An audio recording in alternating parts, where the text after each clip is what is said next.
Ikan bandeng dikenal sebagai ikan air payau berkadar protein tinggi. Tujuan dari budidaya ikan bandeng untuk menghasilkan ikan-ikan yang berbobot 0,5 kg dalam waktu 5-6 bulan.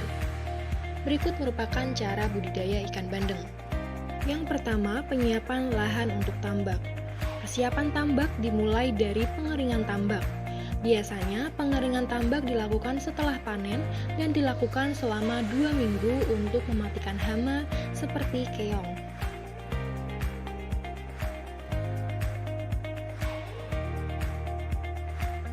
Untuk perawatan tambak saat kering, biasanya lahan yang telah dipilih kemudian dicangkul dan dibalik untuk membuat senyawa dan gas berbahaya serta memperbaiki struktur tanah, mengingat habitat ideal ikan bandeng di perairan ber-pH 7 hingga 8. Sehingga, untuk kolam pemeliharaan ikan bandeng ini perlu melalui proses pengapuran dan pemupukan terlebih dahulu untuk memacu plankton di kolam tersebut sebagai pakan alami ikan.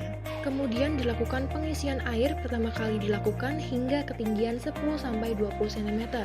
Setelah beberapa hari, air kembali dimasukkan ke kolam hingga memenuhi 3/4 dari total volume di kolam. Langkah selanjutnya yaitu penyediaan benih ikan bandeng. Penyediaan benih ikan bandeng yang paling baik dilakukan di dalam kolam-kolam khusus, diantaranya kolam pematangan induk, pemijahan induk, kolam pendederan, dan kolam pembesaran. Pemijahan ikan indukan dilakukan untuk mengawinkan ikan jantan dan betina. Telur ikan bandeng akan menetas hanya dalam waktu 24-26 jam. Kemudian telur berkembang menjadi larva. Larva ini masih memiliki cadangan makanan berupa kuning telur yang masih menempel di tubuhnya. Pemberian pakan baru dimulai setelah mencapai umur 2 hari. Larva ikan bandeng setelah 9 hari akan dipindah ke kolam pemeliharaan. Baru setelah pendederan selama 8 minggu akan dilakukan pembesaran ikan bandeng pada kolam pembesaran. Biasanya ketika pemindahan benih dari hatchery ke kolam pembesaran dilakukan proses aklimatisasi agar terjadi penyesuaian pada kondisi lingkungan yang berbeda sehingga kondisi tersebut tidak menimbulkan ikan menjadi stres.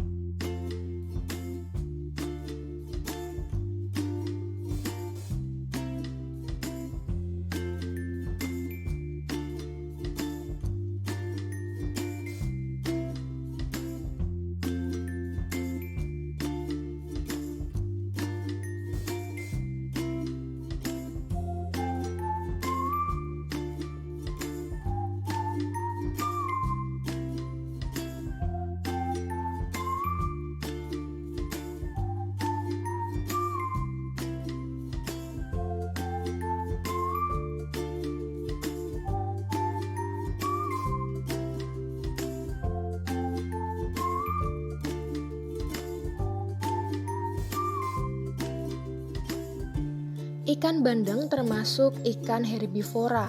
Secara alami, ikan ini memakan lumut dan ganggang. Namun, untuk mempercepat pertumbuhannya, maka diperlukan pakan tambahan yang berprotein tinggi sekitar 25-30%. Pemberian pakan dilakukan 3-5 kali sehari sebanyak 5-7% berat ikan.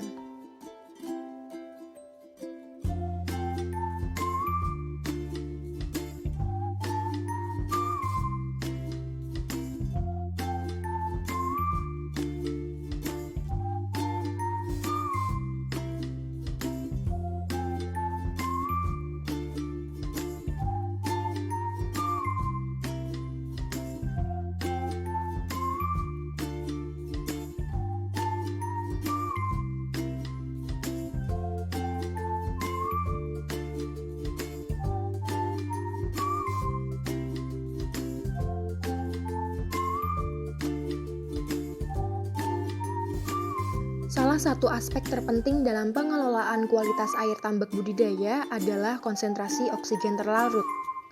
Suplai oksigen tentunya dibutuhkan bagi ekosistem perairan, agar tetap hidup dan juga segar. Kincir air pada tambak bandeng merupakan komponen yang berperan untuk meningkatkan kualitas air. Fungsi kincir di tambak yaitu akan menimbulkan pergerakan air dalam tambak serta akan menghasilkan semburan aliran air dengan percikan air yang kuat. Hal ini akan menciptakan gelembung udara ke dalam air dan membentuk sistem aerasi secara mekanis. Fungsi lain dari penggunaan kincir yaitu membantu proses pemupukan air. Proses ini dilakukan dalam upaya pembentukan kualitas air yang berhubungan dengan kecerahan dan warna air kolam tambak dengan menstimulasi kestabilan pertumbuhan fitoplankton.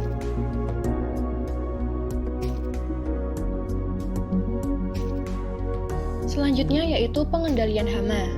Ada beberapa hama yang sangat mengganggu budidaya seperti burung tengkek, burung bangau, biawak, dan berang-berang. Biasanya hewan-hewan ini seperti burung tengkek akan memakan benih-benih ikan yang baru ditebar, sedangkan burung bangau juga akan memakan benih-benih ikan maupun ikan-ikan yang sudah besar. Apabila biawak dan berang-berang sudah masuk ke kolam, maka akan sulit untuk mengusirnya, karena biawak dan berang-berang mampu menyelam kolam. Hama-hama ini akan mengganggu ikan dan menyebabkan ikan stres, sehingga akan mempengaruhi lama waktu panen. Salah satu cara pencegahan hama-hama ini dengan menaruh jebakan dengan meletakkan benang dengan kerapatan 20-30 cm. Selain itu, dapat digunakan pencegahan ekstra, bisa meletakkan jaring dengan mesh 3 inci.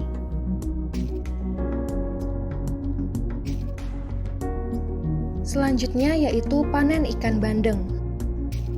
Sistem pemanenan bandeng di tambak ini dilakukan dengan mengikuti sifat ikan bandeng yang senang menantang arus. Dengan cara ini, ikan bandeng akan mudah ditangkap karena ikan akan berkumpul di pintu air. Sebelum menangkap ikan, air di dalam tambak dikurangi untuk memudahkan proses penangkapan. Selanjutnya, aliri air kembali melalui pintu air. Pada saat dialiri air, ikan bandeng akan berkumpul menuju sumber air yaitu pintu masuk tambak. Panen ikan bandeng biasa dilakukan ketika ikan bandeng sudah tumbuh dengan ukuran yang diminta oleh konsumen. Biasanya, ukuran yang disenangi konsumen adalah 100-600 gram per ekor.